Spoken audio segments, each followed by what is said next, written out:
I'm Shwa. And you are listening to Light Up with Shwa, a weekly podcast to open our hearts and minds on a journey with me.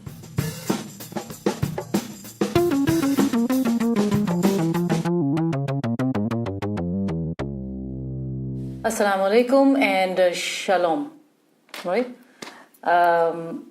I have here two guests and I will ask them one by one their full name and where you are from and what are you doing in the United States. So whoever wants to start. I'm Noam and I'm 31. Ooh. Young. Mashallah. And your full name? Full name. Full name. Noam Shuster. Okay. And I'm 31 and I'm here for... You are coming from? I'm coming from Wahat Al Salam, Neve Shalom. I grew up there. Which is, in English, what it is? It's the Oasis of Peace in English. Okay.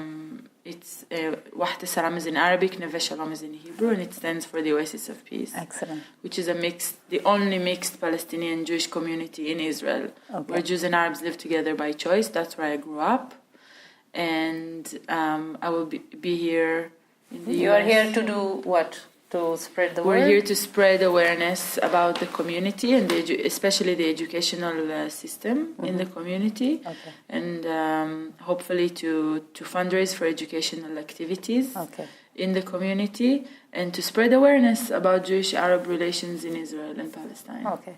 And my second guest is? I'm Samah Salaime, and I'm also from Oasis of Peace, Wahat Al Salam, Neve Shalom. I'm responsible in our community for the Communication and Development Office.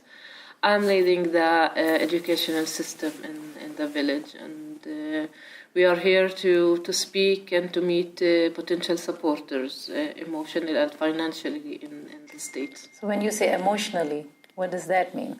That means to people who understand who we are and what we do, and trying to open some doors of dialogue and speaking about the Palestinian-Israeli conflict and from our point of view, and to rise up the option that and enhance the hope with our overseas partners. So do you think there are people who understand the emotional part of your mission already before you are... This is your first trip in United States? It's not my first trip, and not Noam's. Noam learned here actually in Boston. He went to Brandeis, and I do. This is my second tour actually in the States for the Neve Shalom, Wahat Al Salam, and I don't know if people are accept, but people want to listen and to understand, and this is all about, like, when we have open dialogue and we speak about things and ask questions, and some people really involved and know more than other people. So talk about your organization, what you do in your own country, and what do you expect? How do you feel that you will be spreading the word, and how can people who understand what you're doing can help you with that or assist you with that?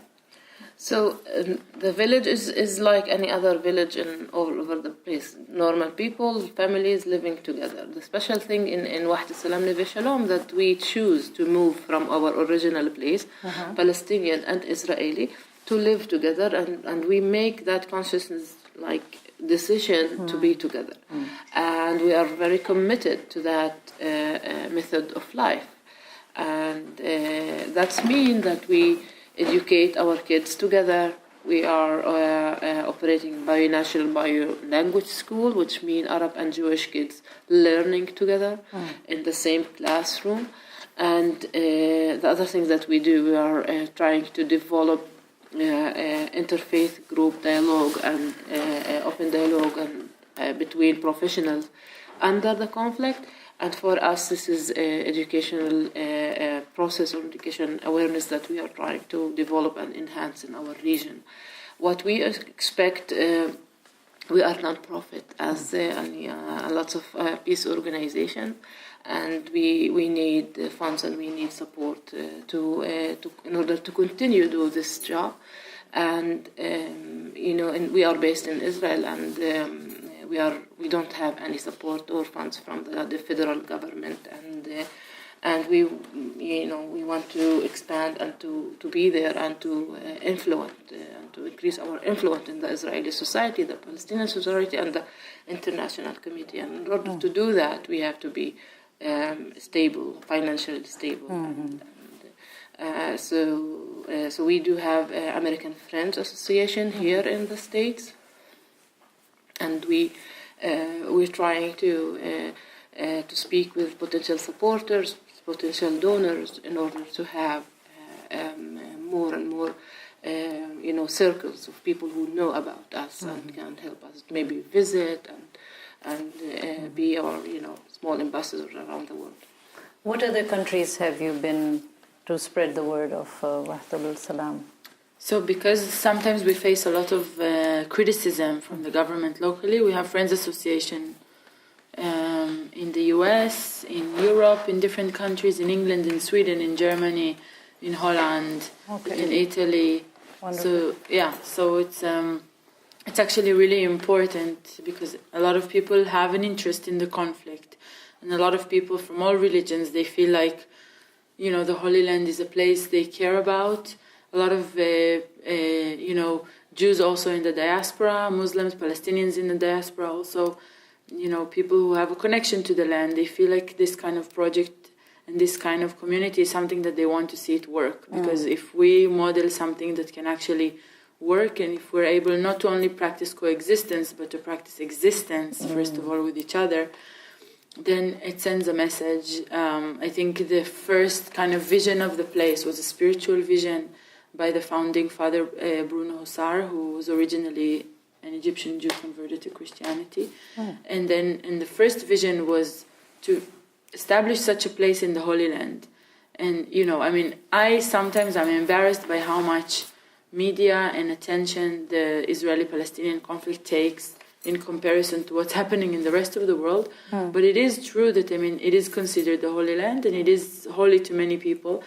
And that's why a lot of people, and also the American people, they have a huge stake in what's happening with the conflict in Israel and Palestine. So there is actually a lot of symbolism around what we do. Because we're the only community where Jews and Arabs choose to live together by choice. It's not an only Jewish settlement, and it's not only a Palestinian town. It's actually people who are intentionally living together and trying to create an alternative. So I think a lot of eyes are turned to us. And the success of the place, or the failure of the place, or the educational system that is evolving within the place, it's actually designing the next generation. It's sending out a message that it is possible to live together. And it is... and you are a good example of that, I hope you have grown up. And I hope I'm a good example, yeah. But it is, I think, once we create a way of life, because there are other mixed places in Israel. 22% of the population in Israel are Palestinian citizens of Israel. Indigenous Palestinians who in the war in 48 either became internal refugees and didn't go beyond the border like Samah. And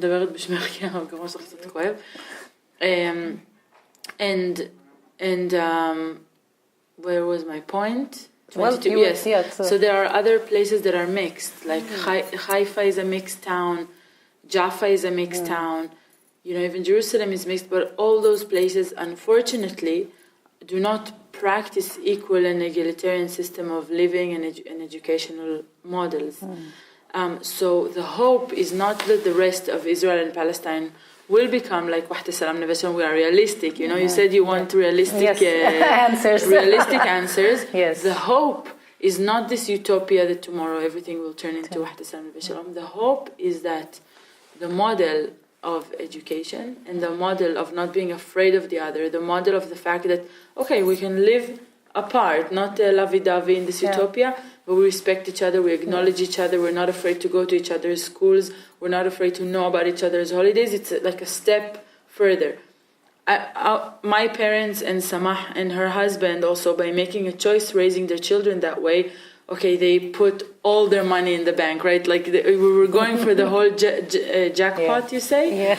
We're gonna put all of all the money into the jackpot, right? Right, and then we turned up. But some parents, maybe they want their children only to go to the school, or maybe they want their children only in a summer camp, or maybe, so it's a step by step that we can introduce people to what it means to live together. Yes. So that's the hope. Right? Mm-hmm. So this is the message, actually, which I want to spread from you to the world, the message of hope, because you are both so brave and strong. And I was, when you were speaking earlier, and I was wondering, like, wow, I need to scan their brains and what type of nerves they have. You both, really, I salute both of you for your calmness and the way you carry everything, and the way you are taking the message forward. So my question is about the youth, because that I find our hope. Like, you are young, and there must be younger people who are still in the village and graduating, and so you, as a young person, and you are young too, but you are graduated. I saw that you graduated from Brandeis, which is wonderful. So what's your experience from the youth here versus there? Do you see any difference, any conspicuous difference? Absolutely. What kind? Is there a good difference or a bad difference? Here in the US, you mean, versus home? Yeah. Youth here have youth. You have actually a childhood. We are thrown in the water at a very, very early age. We are thrown into the deep water. We don't get to really practice what it means to have a childhood without political connotations, without violence, without war. The first memories I have as a child is trying to visit my father for sitting in prison for refusing to serve in the occupied Palestinian territories in Lebanon.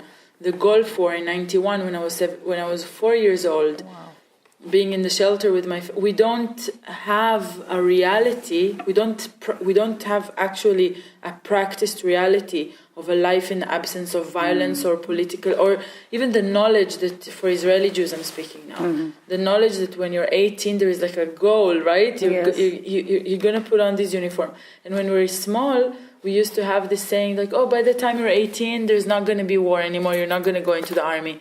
But now my baby cousin that I used to babysit, he's in the army. And those little kids, as we grow older, we see that it's actually not the reality. So the difference is huge. When I came to school in the US, and I was already 20 years old, and the fellow classmates are 18, just out of high school, I felt like there is a million years between us. Wow. Really, I felt like I'm their mother or something. The maturity, level, even the proportionality. For me to get a scholarship and to come to America to study, and for them it's like, it was just very, very different mentalities. But on the other hand of it, I felt like I had a role on campus. To talk about issues that matter. Brandeis is also a very Jewish school, so Israel is an extra sensitive issue, and I was able to open the minds and the hearts of many students on campus on this topic, and I had a Palestinian counterpart that I was studying with together in this scholarship program, and we were doing a lot of things on campus to try and raise awareness, and all of this, people ask me how is it connected to the way I was brought up, and it has everything to do with it. Okay. Because some of us, the youth that grew up in the village, and we have this experience of being raised with the other, so makes a difference. It makes a difference, and we feel like there is a responsibility on our shoulders that we have to do something with it. I want people to know that that's how I grew up. I'm Jewish, I'm Israeli, but I was nurtured by Palestinian mothers just as I was nurtured by my own mother. I cannot celebrate Israeli Independence Day without recognizing that there is another side to the story of what happened to the Palestinians in 1948 on those exact same times, and it doesn't contradict or threaten my identity. I think that acknowledgement and recognition are the only ways for us to truly live together on this land, understanding that I have the right to celebrate whatever national days there are, I have a right to criticize them, and I have a right to demand that my best friend, who is living as an equal person, people with me next to me, have a right to tell their story and to spread their voices and to also be acknowledged just as me. There's not going to be any future for us. You know, people use the word coexistence, and I said that before. Coexistence is not this word that we can use without talking about power structure, without talking about existence. If the Palestinians don't exist just as Jews and Israelis exist on the land, there's not going to be coexistence. So I like to talk a lot about existence, and on the Jewish context of things, I will say that maybe this is a little bit too punctual, but you know, the Jewish narrative is a very Eurocentric narrative that we are taught about the Holocaust and the history of Israel that is very mainstream. And the Palestinians have their own history of the catastrophe in 48, but within the Jewish context, what I didn't learn in school or even in the environment that I grew up in is actually the history of my mother and my family from Iran, the non-European Jewish history. We have a long history of Jews living side by side with Muslims in the Arab, North African, and Middle Eastern world. The Holocaust happened in Europe. It didn't happen to the Jews living side by side with Muslims. There are thousands of years of shared life, culture, politics, everything, and I think that it's a shame that we're not using this narrative. We don't know anything about this narrative. And in fact, briefly tell who you are from your parents' ethnicity and background when you were mentioning. It was very fascinating. I'm mixed. My father is a son of Holocaust survivors from Romania, and my mother was born in Iran. Okay. So I'm half what we call Ashkenazi and half Mizrahi Sephardic. Okay. Wow. Yeah. Interesting. So you have children. Samah. Yeah. And how old are they? Adam is 10, Muhammad is 17, and Ward is 21. 21. Wow. So I don't want to get into the politics of that. As a mother, do you want to talk about anything that feels like to talk about? Being a mother of 3 boys and growing up in Oasis of Peace, Wahat Al Salam, and Neve Shalom. Neve Shalom. Well, before I was mother, or became a mother, I am a woman. Yes. And I You're am an activist. I'm a person. And I am a feminist. Okay. And I am Palestinian. I am Muslim. Okay. And this is the major, part of my identity.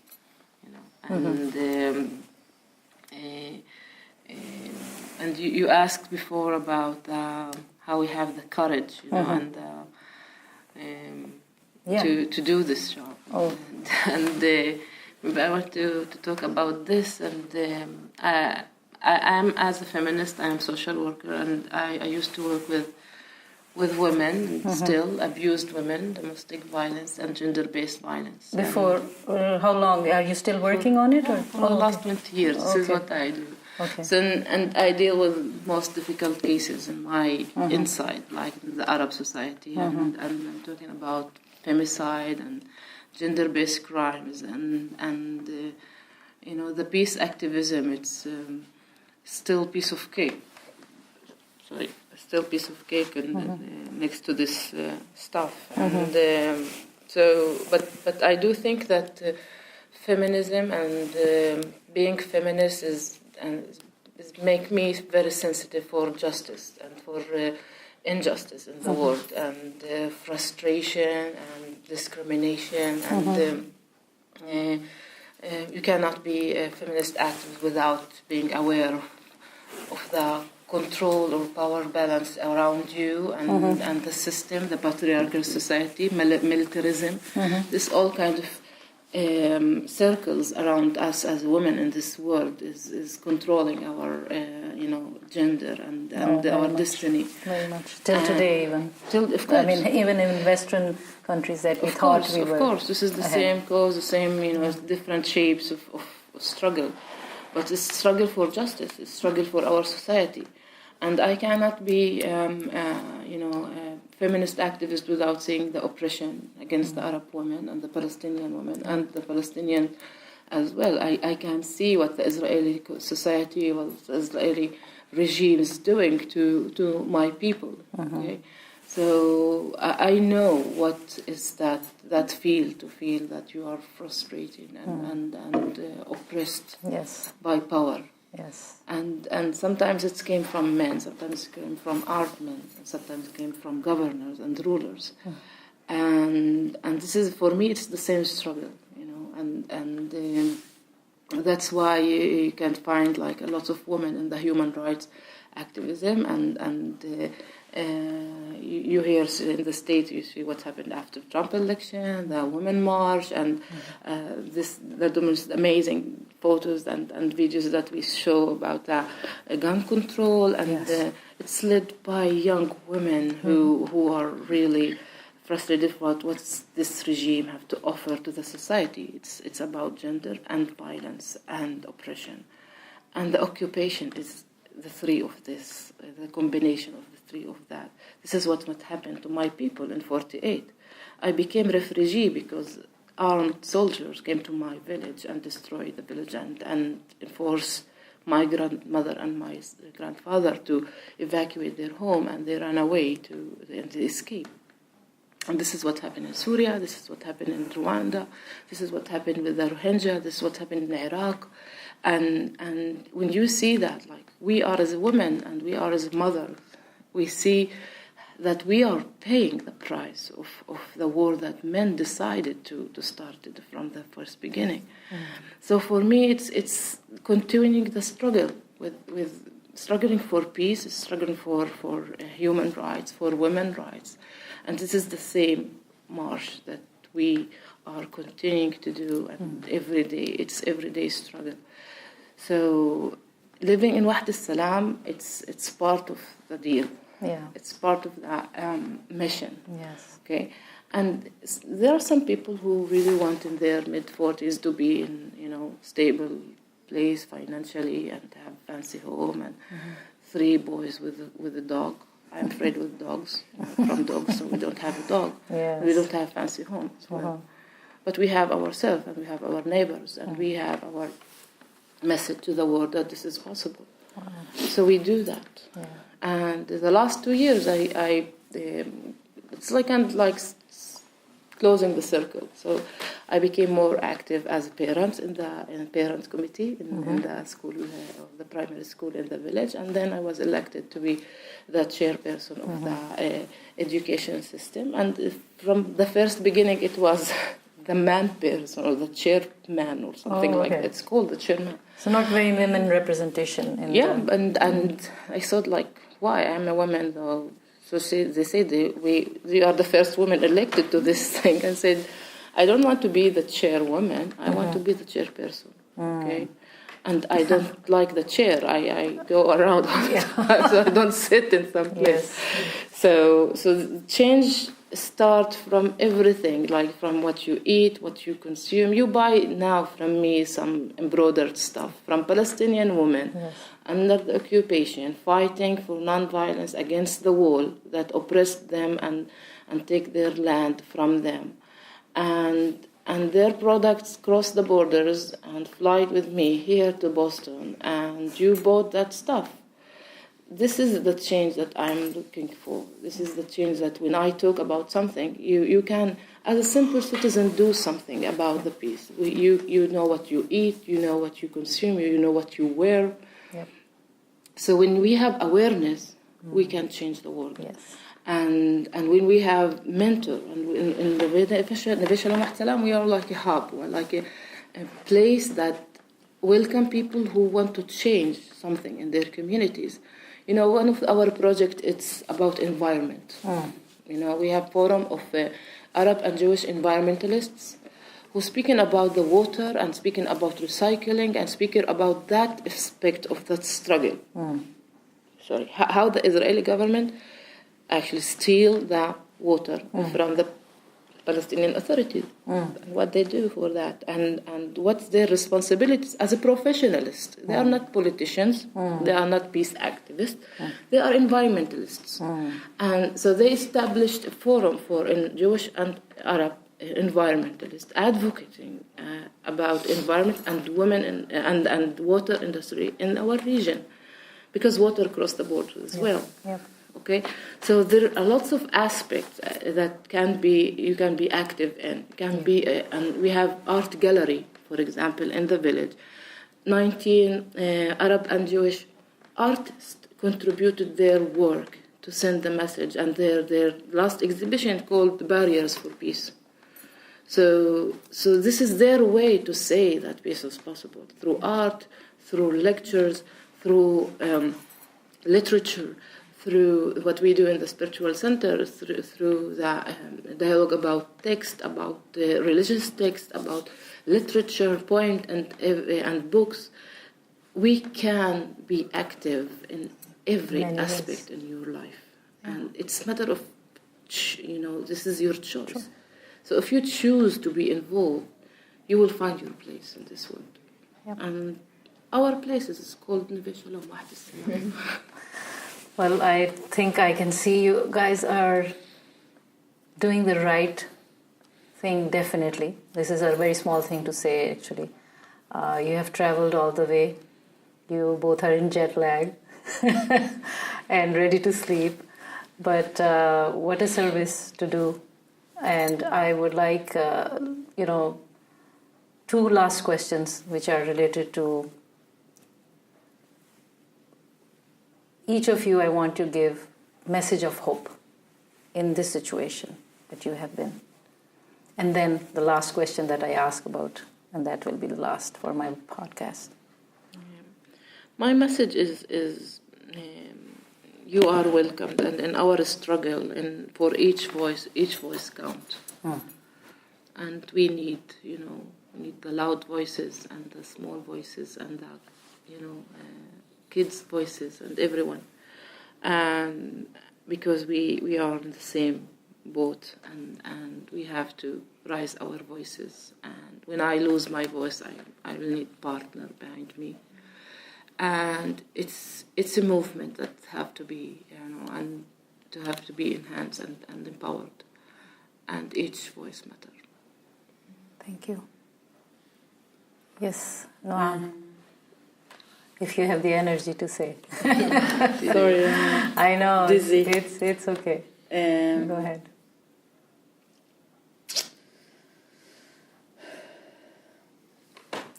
I think the Americans in general and American Jews specifically have a big role to play, and I am hopeful that people in America are going through their awakening right now with Trump being the president and everything that's going on.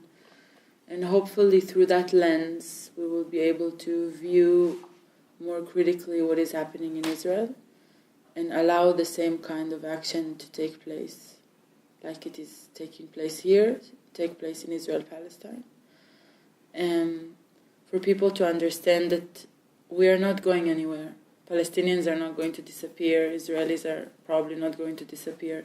Our fates are intertwined. This land is a very small place. We either learn to live together, or we'll continue to learn to die together. And there's a lot of life in this land.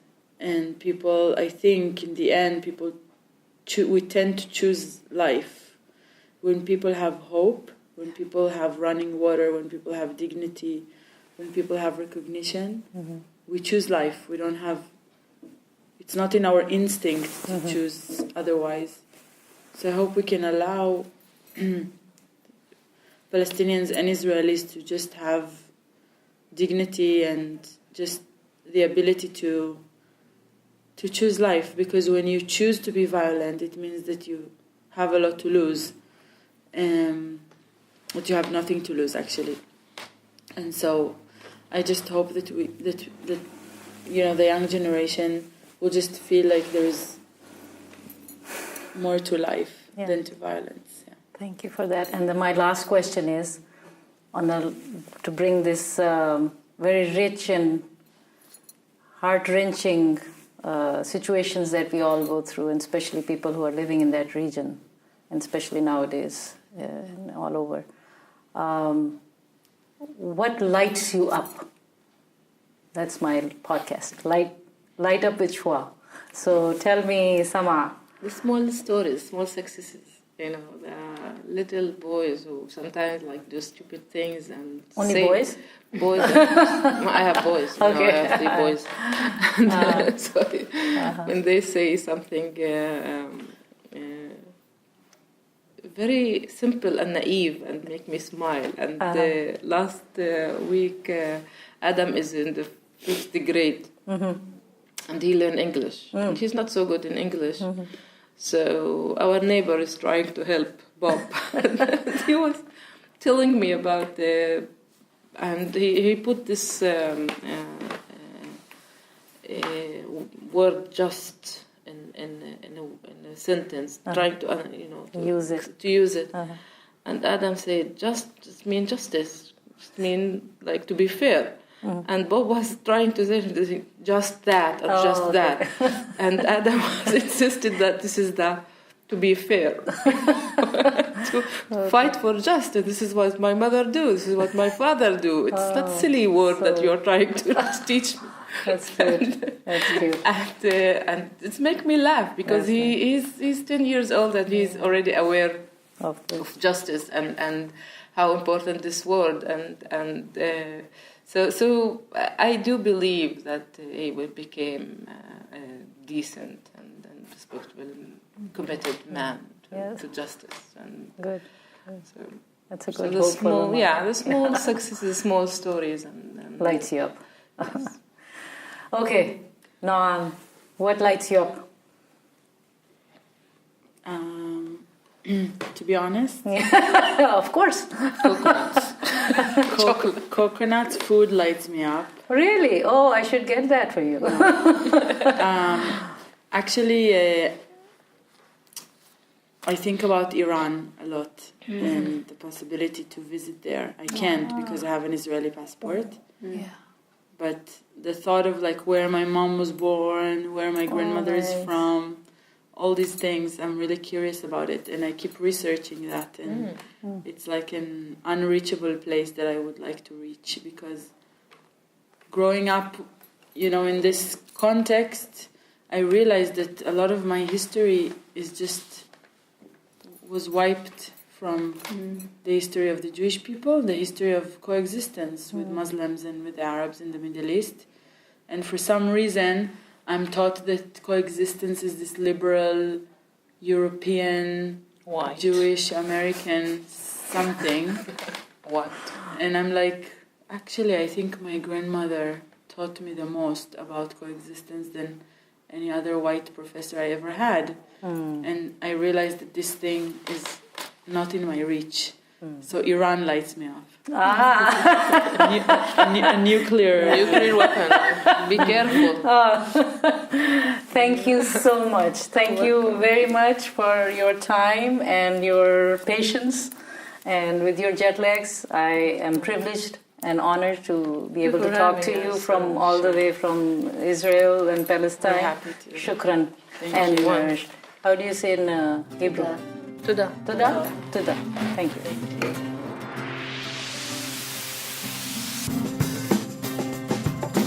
Thank you for staying with me through this exciting episode.